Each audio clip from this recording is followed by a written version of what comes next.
தென்னந்தோப்புக்குள்ளே நமக்கு ஈல்டு அதிகப்படுத்துறதுக்கு ஒரு ஏக்கருக்கு ஒன்றாவது வைக்கணும். ஒரு பாலை வெடிச்சதுன்னா அதில் 16,000 பூ இருக்கும். ஸோ அவ்வளோ அதை மேலே முத்து முத்தாக பார்க்குறீங்க இல்லைங்களா, அதெல்லாம் ஆண் பூ. அந்த கீழே பட்டன் மாதிரி இருக்கிறதா காயாக மாறுற பெண் பூ. ஸோ ஆண் பூவும் பெண் பூவும் மரத்தில் ஒரே டைமில் மெச்சூரிட்டி வராது.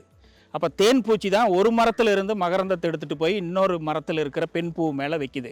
இது இயற்கையிலே என்னென்னா, இந்த தேன் பூச்சிக்கு காலில் அந்த மகரந்தமெல்லாம் ஒட்டிக்கும். தேன் எடுக்கும்போது, ஆண் பூவில் எடுக்கும்போது அந்த மகரந்தம் போய் அதையே வச்சுட்டு ஃபீமேல் ஃப்ளவர் மேலே இன்னொரு மரத்தில் போய் உட்காந்து தேன் எடுக்கும்.